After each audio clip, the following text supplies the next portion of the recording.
Alright then, where were we? We've done every chapter, so let's go for extra chapters. Okay, chapter 1. Last Waltz.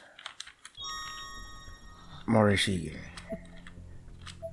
So cold. My entire body hurts. That's right, I couldn't move a muscle on my body. It's as if I were paralyzed. Tried to focus my strength into my arms to wake them up, but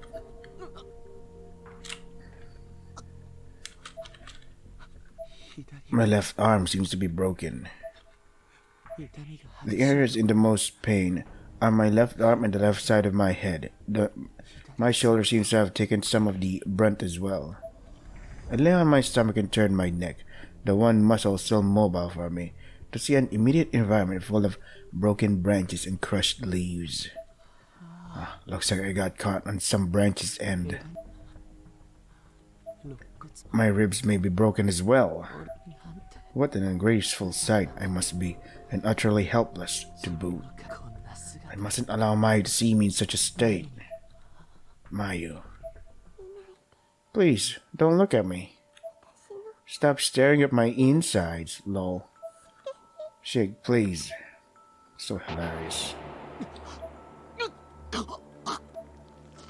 Come on, don't just black screen. That mournful voice playing over my phone, so clearly Mayu's. I just couldn't get the sound of it out of my ears. It haunted my every thought and shook me to my core. Sorrow and anger, hatred and remorse. My head was flooded with wave upon wave of emotion. It allowed my own morbid curiosity to get the better of me, using it as justification to disrespect or even desecrate the corpses of countless unfortunate victims in this school. What a beautiful specimen. She sparkled so perfectly in the dim light, innards ripe with a red hue that belies the finality of their situation, appearing passionate and alive. And her interests are so thin and twisted. Are you embarrassed to show me what lies beneath your skin, my nameless angel? I shall preserve this perfection on my phone for all eternity, for you are truly so unsightly, can't help but gaze upon you. One corpse more than any other caught my eye, however, and this one wasn't just some nameless person I'd never known in life, as I initially assumed. She was a friend whom I cherished as I would a sister. She was the light that had kept me moving forward in this dark space. She was Mayu Suzumoto, but now she was a stain. Her light had been snuffed, leaving only darkness in my heart. Mayu. I'm sorry, Mayu. I was... I cried with every last bit of my soul, penetrating the ugliness of my own physical form as I lay there, bruised and broken and covered in my own vomit. Is this the part where who discovered Morishige's phone? I think it was Satoshi. And then he heard Morishige say, Mayu, ah! And then he threw himself off the window, through the window or something. Is this it? Maybe? The pungent stench of bile filled my nose. Mayu. The tears kept on streaming as I was sobbing so hard and through possibly broken ribs no less, that my airways had backed up, causing me to break out into fits of coughing. A sudden gust of wind shook the leaves and the trees around me, chilling my body and soul and filling my ears with the sound of rustling leaves. My head hurts. I feel sick. I had to move. I knew that if I didn't, I would wither and die here, besmirched by my blood and the contents of my own stomach. I attempted to stand, but the pain was disheartening. Blast it! I balanced myself on my right arm and, with excruciating effort, was able to forcefully climb back to my feet. I put my head on the nearest tree, using it as a crutch with which to support my weight, as I relearned the mere art of remaining upright under these new physical restrictions. Glancing back toward the school, I noticed a rusty tub next to the wall. It was full of water from the near constant rain. Every step I took brought it with a new and more intense pain, but I took those steps nonetheless, approaching the tub slowly and methodically. What you doing? No, really, what are you doing? Yeah. Okay. I squatted in front of it and pulled my face close to the water's surface. Cupping some rainwater in my right hand, I splashed my face, attempting to wash up as best as I could. Oh, so he's all better now.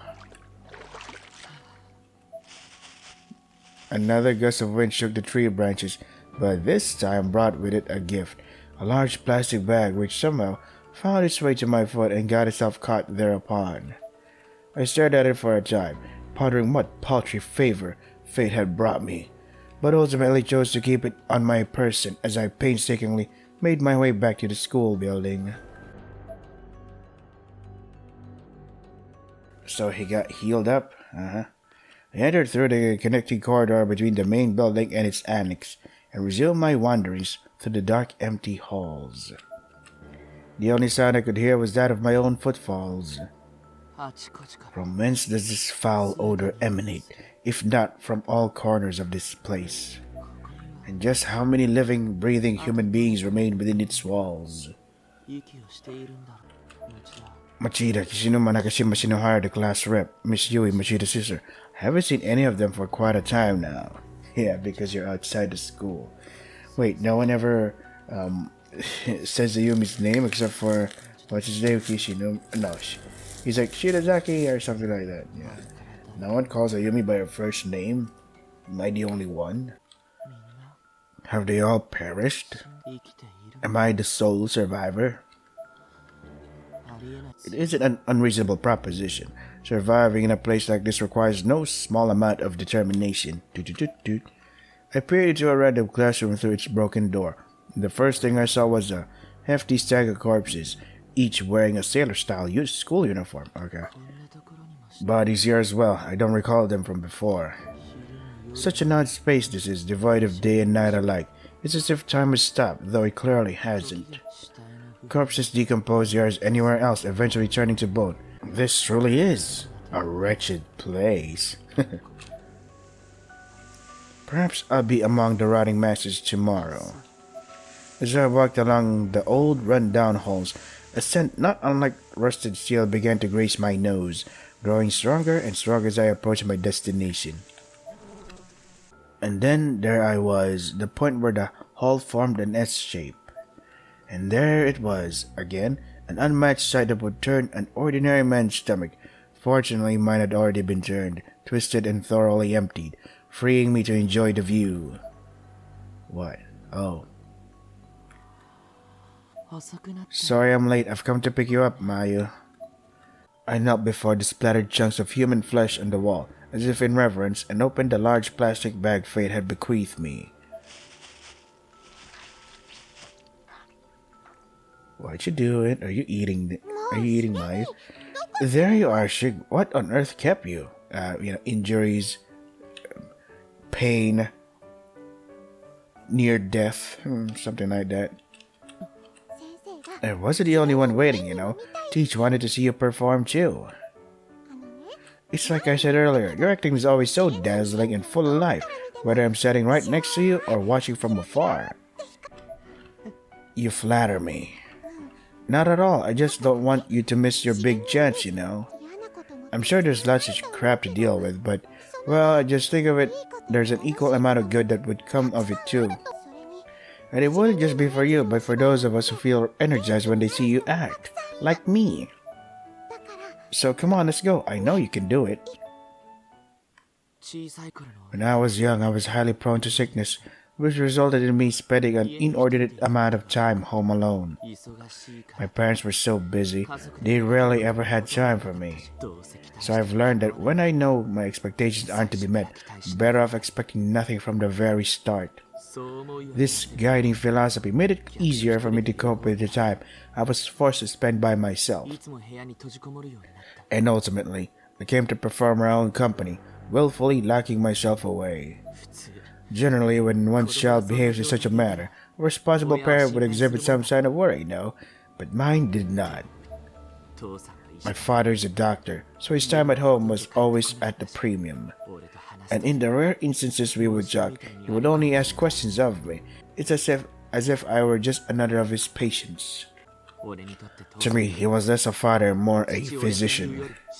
I rarely spoke and I never smiled, and this terrified my mother, whose interactions with me were always tentative and hesitant, as if she were dealing with some rare disease. This environment shaped me to the person I am, a person distrustful of his own parents. The only family member in whom I had full confidence was my grandfather. But after he passed away, I had no one. I withdrew completely until I met Mayu. If I hadn't met her, I may never have known the joys of acting. Oh god, he's gathering her corpse. Let's be together forevermore, Mayu. You should be all here now, right? Oh, wait. It's not here. Where could it be? Mayu, your hairpin is missing. Wait, who was the one who got the hairpin? No. I don't recall anyone getting the hair. I recall someone taking a picture of it. Where is it? Where did it go? I frantically searched the immediate area, but I couldn't find it anywhere. Did someone take it? Blast! I'm sorry, Mayu. I'm sorry, Mayu. I know it must be somewhere around here. I'll find it for you. I swear. Go ahead and look for it then. Oh my gosh, come on. Kizami. I'm beginning to think I'm the only person still alive in here. It hurts, it hurts. I don't want to die, I don't want to die. Help me. Why me? I did nothing wrong. Again. Die, everybody, just die. Wait, now that we're here, can I save whenever I need to? Shit, I can't. Okay, so, shit. Damn it, it's your fault. It's all your fault. The hell it is. You're the one to blame. Everything's all your fault. Mom, I can't stop the bleeding. I can't stop it. You're the one who climbed up there just because you could. This isn't anyone's fault, I mean, you climbed it too. But we fell because you pulled me. You're the one who pulled. Nuh-uh. Yeah-uh. Children, in reality, are merciless creatures, consumed with greed. The way they react when they've been cornered is what truly fascinates me. So you like Lord of the Flies? But those who have died and possess no physical body anymore are nothing more than balls of pure malice and regret, unsightly and best avoided. When the spark of life is attached to a body, only then is it able to shine its brightest and appear its most beautiful. I simply have no time for the dead. As I approached the auditorium, I heard a voice echoing from within. Is someone there? I looked inside and saw a young man standing on the stage, wearing the uniform of a different school. He held a plastic bag in his hand which seemed to be standing in for a co-star. Holy shit, dude. This night, O northern Polaroid, I do vow, its distant glow alighting on thy cheeks. Who did this fucking spotlight? For you, my deepest feelings to opine, my heart and soul cast at your worthy feet. 'Twas that the masquerade of our love did bloom, without reserve and faceless in our guise. Anon our families quarrel, but my fate is to be drowned deep in thy endless eyes. So song to song we dance, our warm embrace shook loose the last resistance of our heart, when our lips exchanged the softest brush, it were a dream surpassing all man's art. Regret I bear for parting there with thee, when all my instinct was to steal away. Beneath night's cover tarnishing our names, what need have we of names, come break of day? This mad desire that burns within my heart, eternally full fit it seems to burst. Mayhap it burst long past, and now I stare upon thee with the eyes of one unmade. Oh, could I fly to thee this very night, yet in my flight perhaps thou were dismayed. The stars in their high seats burn bright this night, as though the future twixt us now to tell. My heart is restless, stricken with such terror, as the vision of our failure might impart. Thou art my greatest love, as blue's the sky, yet fate grips me and thee to drive apart. Wherefore cannot we meet as lovers meet? Wherefore dost thou our hearts refuse to cross?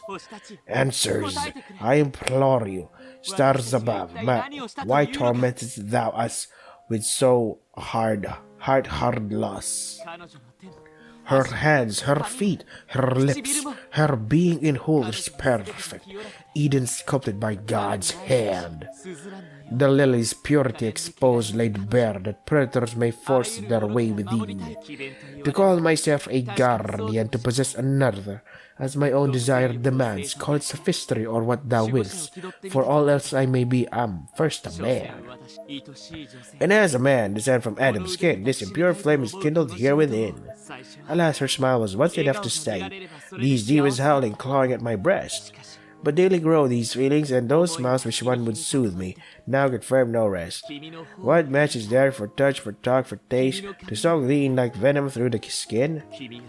If sorrow hangs thee, I'll attend thy side to lift thee up. Is wishing such a sin?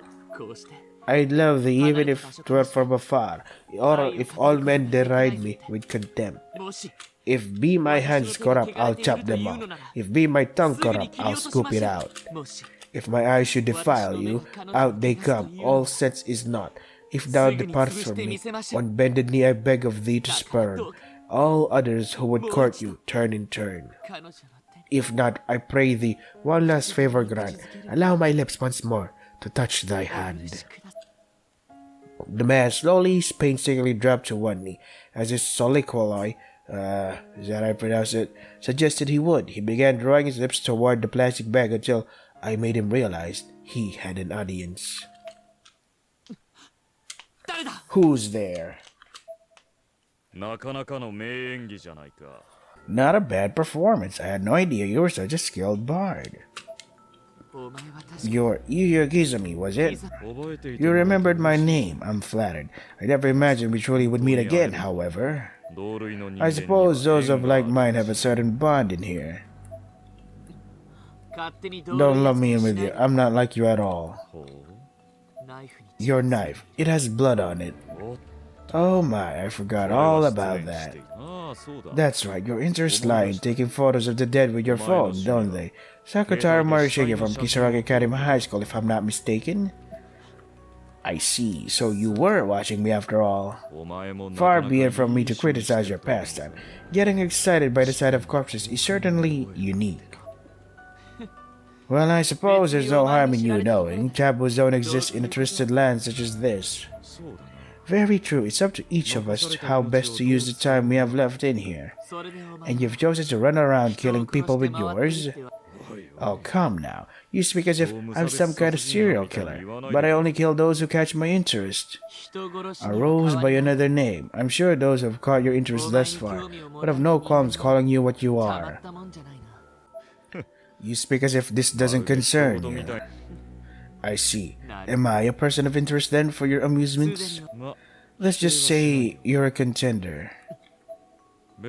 I'm not the only one killing people, you know, and in the end there's no difference whether you're killed by the living or the dead, is there? In fact, I suppose being killed by the dead is a far more brutal experience. Consider, for example, the girl who wore this hairpin in life. Oh, so he's the one who took it. That's... Don't tell me you knew her. Would you give that to me? So this is a memento of the girl you love? No. Then why do you want it? Because... Why should I bother explaining myself to you? I must have struck a nerve as I was suddenly being attacked. Not that he was particularly good at it, though. I had no trouble at all judging. Watch it now. I wouldn't lunge at a man with a knife if I were you. I tossed the hairpin across the room, then grabbed Morishige's right arm and began twisting it. Let go, that really hurts. But if I let you go, you're just going to attack me again, aren't you? Shut the hell up, just let go of me. And why would I do that exactly? My prey has been caught. It would be such a waste if I were simply to open the trap and return it to the wild so soon. I placed the knife against his cheek. Answer my question. The owner of that hairpin, what is your relation to her? Why do I have to answer a question like that? Don't get smart with me. I don't like smart. I twisted his arm even farther. That looks like it must really hurt. Maybe you should hurry up and answer my question. Bastard. Mayu is like a sister to me. We've always been together. Oh, so that paste of a dead girl's name is Mayu then.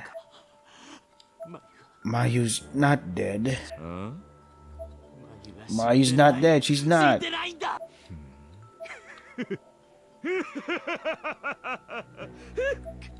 What's so funny?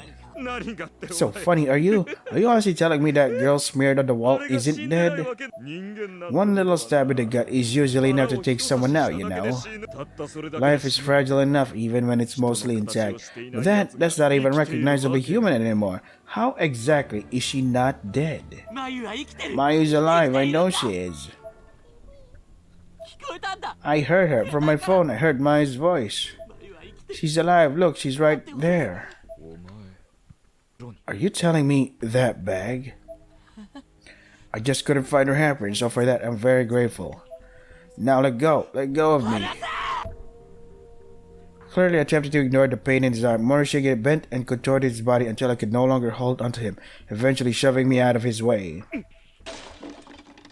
Blood streamed out from the spot on Morishige's cheek where I'd held the knife. It must have dug into his skin a bit during the struggle. With much effort, he stumbled his way over to where Mayu's hairpin had landed. Shig. Now I have all of you. That's enough. I finally found your hairpin, the one you were always wearing. This is absurd. You're just placating yourself, deluding yourself. All you have is a clump of meat you found in the hallway. Did this Maya ask you to gather her up into a bag? Was that truly what she wanted from you? Be quiet. It's just your demented little way of soliciting forgiveness. You weren't able to protect her, so now you're desperately trying to atone for that. Shut your mouth. You weren't there for her in her time of need. You basically just let her die. Morishige was trying to look strong and in control up till now, but his cracks were starting to show. They always do after a time. She probably hates you for it. You are, after all, the man who failed to save her from a gruesome demise. I don't feel that way at all. I ran into some ghostly children just before coming here, and they were saying some rather hostile things. If their grudges were any indication, then this man is likely standing next to you right now, telling you to hurry up and die already. No, that's not true, Shig. You're right. You have to be.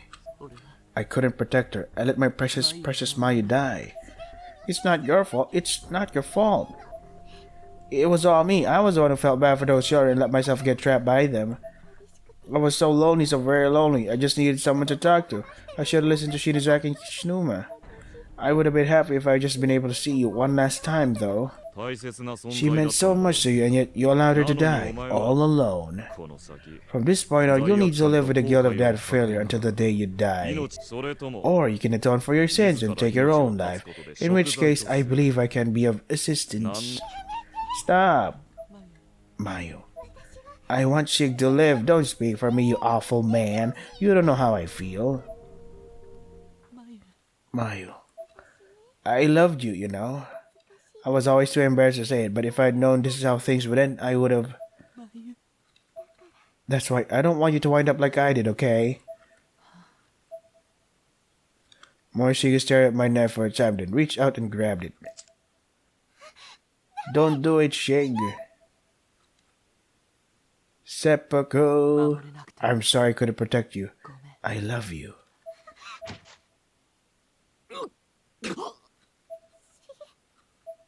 And just like that, he'd stabbed himself in the chest. With what little strength he had remaining, he then pulled the knife from his body. Blood poured from his wound, staining the area around him a deep crimson.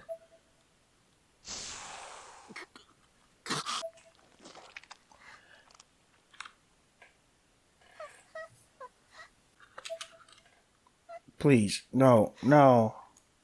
Come on, scream. Come on, scream. Scream. Come on.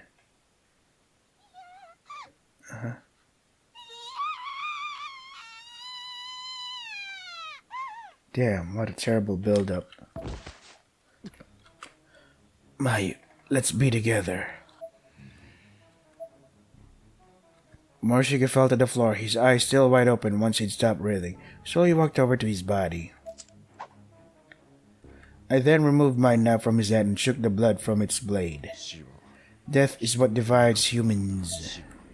It returns us all to nothing. It can either bring us eternal peace or eternal suffering. The fuck you talking about?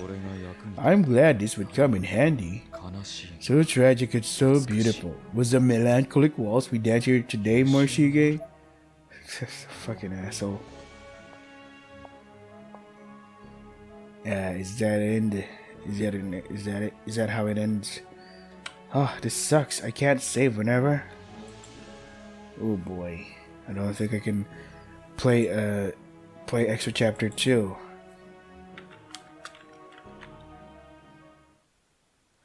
I don't care.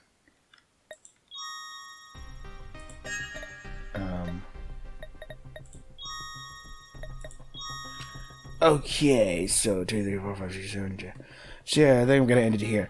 Extra chapter 1. Huh. So he didn't get killed by Kizami, he killed himself. Oh, okay. That's new.